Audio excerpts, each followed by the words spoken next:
नमस्कार, स्वागत है आप सभी का जनसत्य न्यूज पर। मैं हूं आपके साथ अनु सिंह। केरल के कोझिकोड एयरपोर्ट पर विमान हादसे की प्रारंभिक रिपोर्ट नागरिक उड्डयन मंत्रालय को सौंप दी गई है। रिपोर्ट में किन बातों का जिक्र किया गया है, देखिए।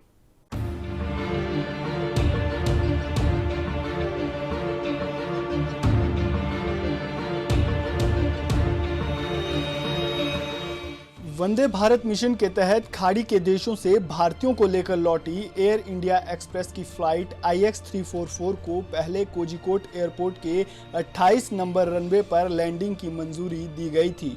पायलट रनवे के करीब पहुंच भी गया था, लेकिन आखिरी वक्त वो विमान को ऊपर लेकर चला गया। हादसे को लेकर नागरिक उड्डयन मंत्रालय को सौंपी गई प्रारंभिक रिपोर्ट में ये जानकारी दी गई है।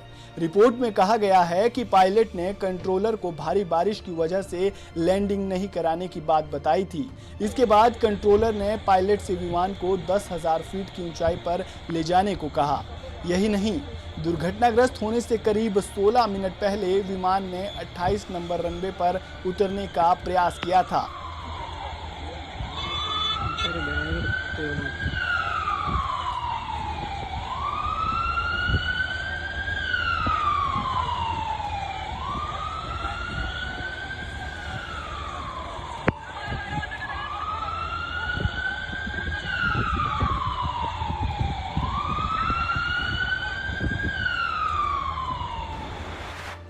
वहीं नागरिक उड्डयन मंत्री हरदीप सिंह पुरी ने भी कहा है कि खराब मौसम की वजह से पायलट पहली बार लैंडिंग कराने में सफल नहीं हो सका और विमान को ऊपर ले गया। इसके बाद पायलट ने दूसरी दिशा से लैंडिंग कराने की कोशिश भी की थी।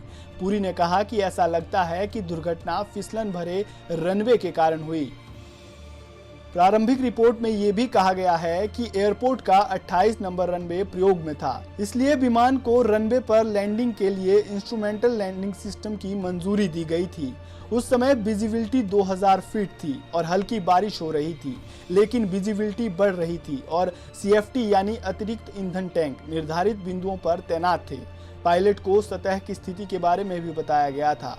रिपोर्ट के मुताबिक ATC यानी एयरपोर्ट ट्रैफिक कंट्रोलर ने पायलट से विमान को 10,000 फीट की ऊंचाई पर ले जाने को कहा, लेकिन पायलट ने 7,000 फीट की ऊंचाई पर रनवे नंबर 10 पर लैंडिंग के लिए अनुमति मांगी। तब उसे वहां चल रही हवा, विजिबिलिटी और क्यूमुलोनिम्बस यानी CB बादल की स्थिति की जानकारी देने के बाद लैंडिंग की मंजूरी दे दी गई। CB बादल लैंडिंग के लिए बहुत खतरनाक होते हैं और आमतौर पर पायलट इसके बीच से जाने से बचते हैं।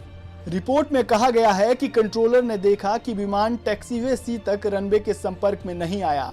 इसके बाद विमान के रनवे से आगे बढ़ जाने की आशंका में कंट्रोलर ने तुरंत PD बिंदु पर तैनात CFT को विमान के पीछे जाने को कहा। साथ ही खतरे की आशंका में कंट्रोलर ने फायर ब्रिगेड को सतर्क करने के साथ ही सायरन बजा दिया। वहीं CFT ने भी रनवे के आखिर तक विमान के नजर नहीं आने की जानकारी दी, जिसके बाद उससे खाई में देखने को कहा।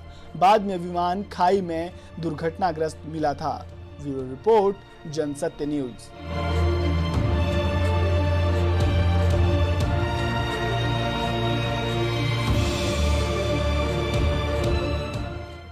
इस पेशकश में इतना ही। वीडियो आपको पसंद आया हो तो इसे लाइक और शेयर जरूर करें। चैनल को सब्सक्राइब करना ना भूलें। नमस्कार।